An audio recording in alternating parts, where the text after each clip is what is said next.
आम्ही जीवन जगण्याचा संघर्ष करत होतो त्यावेळेस तुमची मुलं तुम्ही राजकारणातून जी माया कमवली त्यात लक्षावधी रुपयाच्या त्या काळात गाड्या घेऊन फिरत होते। तुम्ही राजकारणात असं काय केलं की लोकांनी तुम्हाला लक्षात ठेवावं? एखादी गरीब मुलासाठी वसतिगृहाची शाळा काढली का? एखादा दवाखाना काढला की जिथं मोफत उपचार? काय काढलं तुम्ही? हॉटेल काढले, तुम्ही मॉल काढले। आज येतो पण नाही, मी माझ्या पद्धतीने त्यांचा बंदोबस्त केला। तर 2 दिवसापासून नाही आहेत ते, पण 2 दिवसापर्यंत येत होते। हो, ज्या दिवशी इन्सिडेंट झाला त्या दिवशी दुसऱ्या दिवशी येत होते ना। तुमचा जो सुरुवातीपासून संघर्ष आहे किंवा अनेक आता आणीबाणीचा असतील काळ, दुसरा पुढचा सगळा संघर्षाचा काळ आहे, याच्याबद्दल त्यांना काहीच कल्पना नसेल का? असं म्हणता येत नाही आपल्याला। नसू शकते, मी काही एवढा मोठा नाही ना, मी त्याचा दावा नाही केला। त्यांनी विचारलं त्या पत्रकात, मी पहिल्यांदा बोलतोय, मी काय कोणासमोर बोललेलो नाही। राणे साहेबांनी माझं म्हणणं, मग तुमच्या मुलांचं काय कर्तव्य?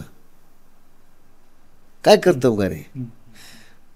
ज्यावेळेस आम्ही आणीबाणीतून सुटून आल्यावर उपजीविकेसाठी छोटं चहाचं हॉटेल टाकलं, त्या काळात तुम्ही चेंबूरमध्ये काय करत होतात?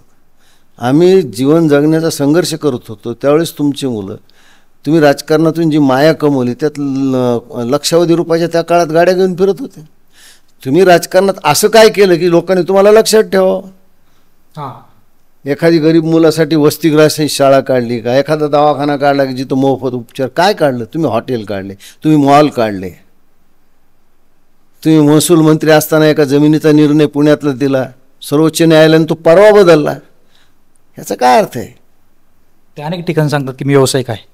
नाही आहेत ना, मग व्यवसाय तुमचा, राजकारणच हा मूळ व्यवसाय तुमचा, त्याच्यातूनच तुम्ही मोठे झालात ना। आणि तुम्ही राजकारणात असल्यामुळे तुमच्या त्या व्यवसायाला संरक्षण आहे ना त्याचं। हे काय कळण्यात की जनता निर्बुद्ध नाही आहे? म्हणजे हे सगळं उभा केलंय, तर याला कुठला संघर्ष आहे तुमचा? काय असं तुमच्याकडे? मग तुम्ही स्वतः जे ह्याच्यातून उभा राहिलात, किती लोकांना तुम्ही उभा केलं? स्वतःच उभे राहिलात तुम्ही।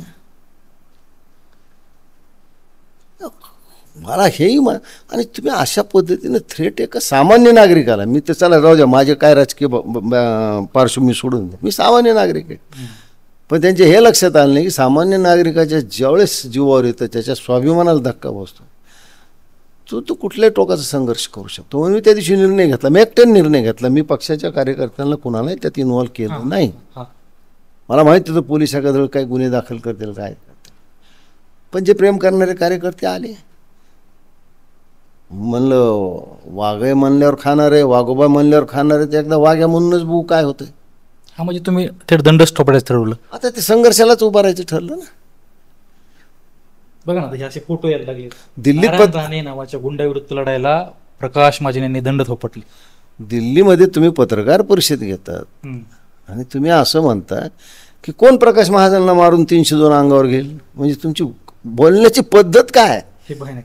प्रकाश महाजननं सांगा मी कुठे यावं? अरे तुम्ही मुख्यमंत्री राहिला, तो ही भाषा तुमची गावगुंडासारखी आहे। रात्री बेरात्री मला वाटेल तसे घाणेरडे फोन त्यांचे कार्यकर्ते करतात, भाजपचे नाही, मी स्पष्ट करतो, कार्यकर्ते वेगळे, आण्याचे लाभार्थी, त्यांची जुनी स्वाभिमानी संघटना, ती कार्यकर्ते फोन करतात। आज येतो फोन? नाही, मी माझ्या पद्धतीने त्यांचा बंदोबस्त केला। तर 2 दिवसापासून नाही आहेत ते, पण 2 दिवसापर्यंत येत होते। हो, ज्या दिवशी इन्सिडेंट झाला त्या दिवशी दुसऱ्या दिवशी येत होते ना।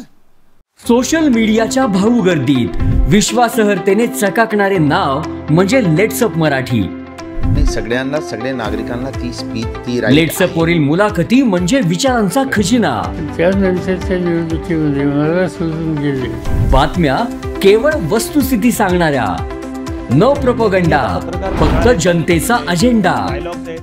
क्योंकि आने वाला कल जाने वाला है, जाने वाला कल आने वाला है। राजकारण, मनोरंजन असो की क्रीडा क्षेत्र, महाराष्ट्राची स्पंदने संवेदनशीलतेने टिपणारे माध्यम म्हणजे लेट्सअप मराठी।